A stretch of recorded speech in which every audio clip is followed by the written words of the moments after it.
Please take your seats quickly, ladies and gentlemen. Hi guys, and welcome to 1 Minute Tennis Coach. Today I want to talk to you about a question that I've been asked a lot over the last few days, and that is, how do people really achieve the correct arm action within the serve? Now, we know that most of the power comes from the arm action. It's a matter of debate as to how much, but clearly it's the most important part of the serve. You can have a wonderful shape to the body and a bad arm action and you won't have a fast serve.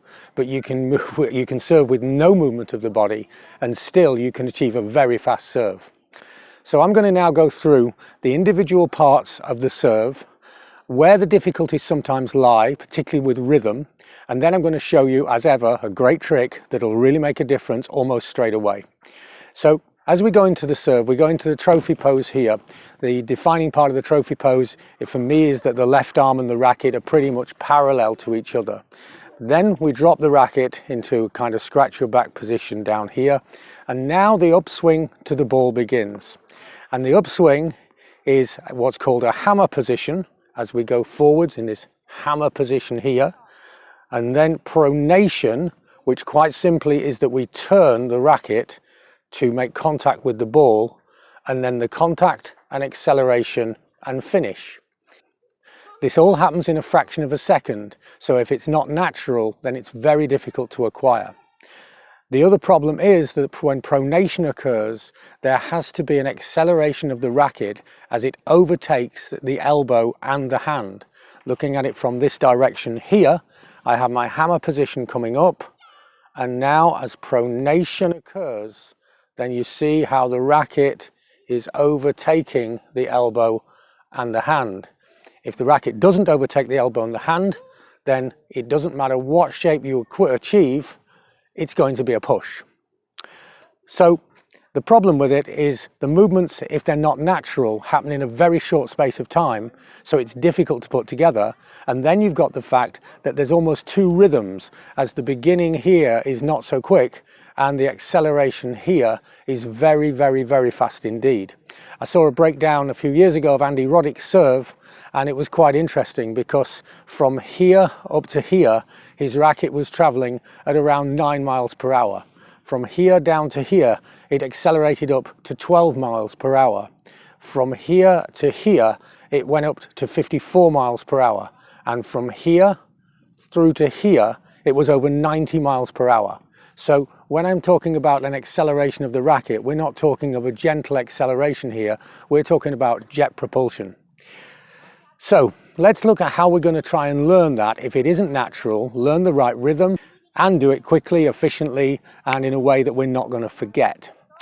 Now, the first thing is, I don't think anybody learns anything up here.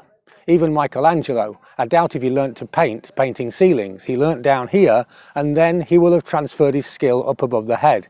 So we want to look at trying to learn this somewhere where we can see it. So if I go into my serve stance and put the racket here, I now have a hammer position.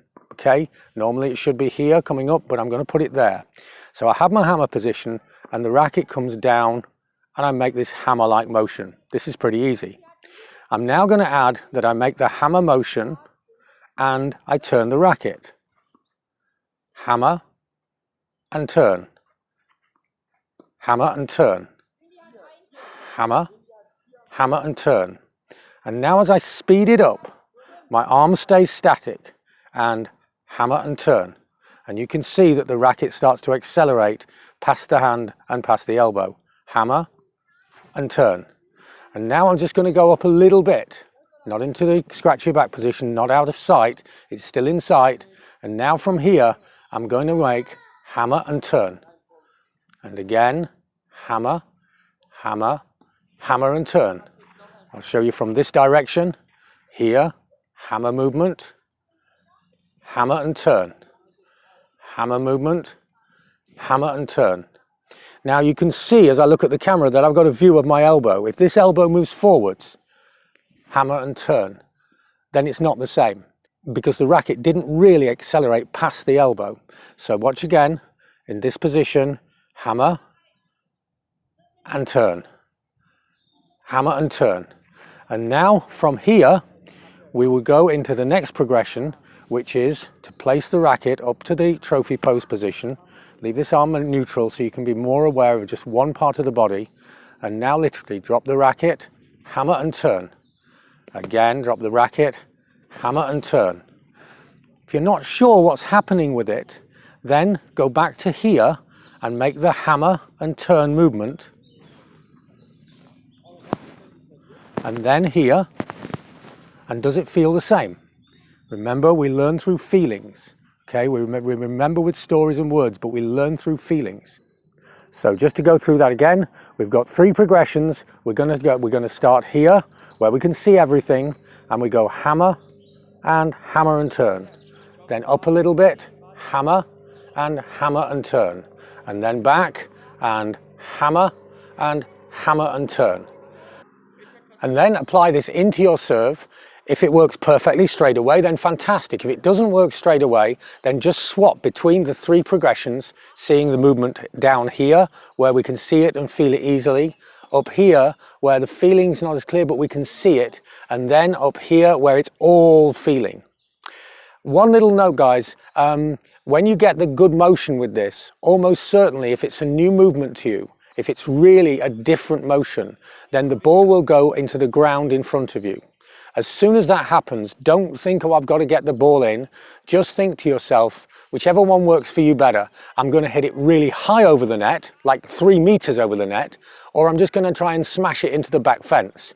Because when you make that motion here, if you're changing this from this kind of motion to this motion, then the ball will go much faster with much less effort, but it will go down to the ground. You'll need to find a different way of aiming it. Once you get familiar with it, it's easy. So if it goes into the ground, it's a good sign, and all you should then do is aim higher and aim further.